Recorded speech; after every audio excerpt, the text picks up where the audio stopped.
আসসালামু আলাইকুম। হযরত নূহ আলাইহিস সালাম অনেক দিন ধরে আপ্রাণ চেষ্টা করে যখন তার জাতিকে ন্যায় সত্যের দিকে আনতে পারলেন না, তখন তিনি নিরাশ হয়ে আল্লাহর নিকট প্রার্থনা করলেন, হে আল্লাহ, আমার এই কৃতজ্ঞতা বান্দাদের তুমি আর পৃথিবীতে বাঁচিয়ে রেখো না, এদের ধ্বংস করে দাও। আল্লাহ তাআলা হযরত নূহ আলাইহিস সালামের আবেদন মঞ্জুর করলেন। এরপর জিবরাইল ফেরেশতা এসে হযরত নূহ আলাইহিস সালামকে বললেন, আল্লাহ বলছে ভয়ানক বন্যায় সমস্ত দেশ ডুবিয়ে কাফেরদের ধ্বংস করে দেবেন। আপনি বিশাল একখানা জাহাজ তৈরি করুন, সেটিতে আপনার ঈমানদার উম্মতের তুলে নেবেন, সেই সঙ্গে সকল পশু পাখির 11 জোড়া করে সকল পশু পাখি উঠিয়ে নেবেন। আল্লাহ তাআলার তরফ থেকে জাহাজ তৈরি করার নির্দেশ পেয়ে হয়রান হয়ে গেলেন এবং তিনি চতুর্দিকে ছোটাছুটি করতে আরম্ভ করলেন। কোনো লোকজন, কোনো প্রয়োজনীয় মালপত্র, কোনো কিছুই তার জোগাড় নেই। তবুও আল্লাহ তাআলার নির্দেশ যথাসত্তর কার্যকারী করতে হবে।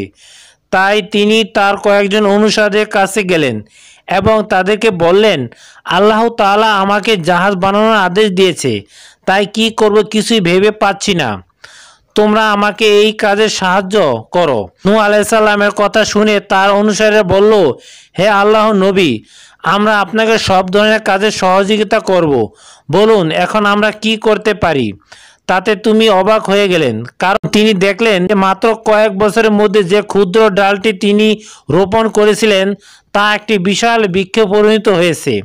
গাছটি 600 গজ লম্বা এবং 400 গজ বিস্তৃত হয়ে মানুষের একটি প্রদর্শনী বস্তু পরিণত হয়েছে এবং বহু দূর দূরান্ত থেকে মানুষ এসে গাছটির কাছে এসে মানুষ দেখতে এসেছে।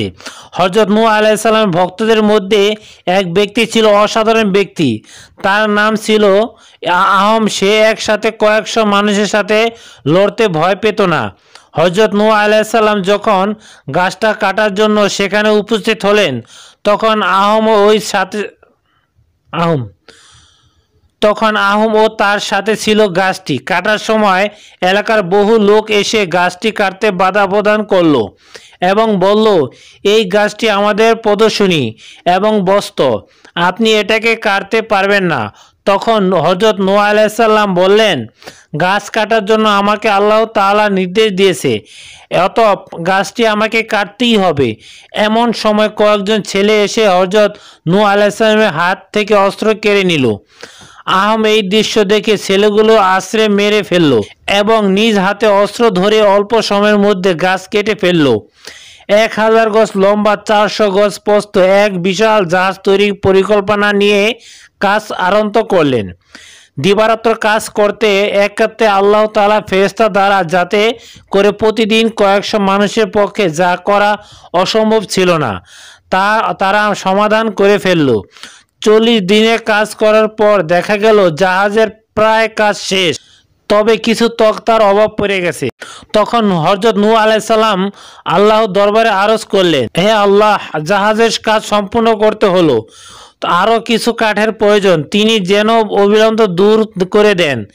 এমন সময় হযরত জিবরাইল আলাইহিস সালাম সেখানে হাজির হয়ে হযরত নূহ আলাইহিস সালামকে বললেন, হে আল্লাহর নবী, নীল নদের তল ওদের কিছু গাছ আছে, তা উত্তোলন করে তার ধারে অসম্পূর্ণ তক্তার কাজ সমাধান করুন। সময়তে আজকের মতো এই পর্যন্ত। পরবর্তী ভিডিওতে অবশ্যই পাশে থাকবেন। আল্লাহ হাফেজ।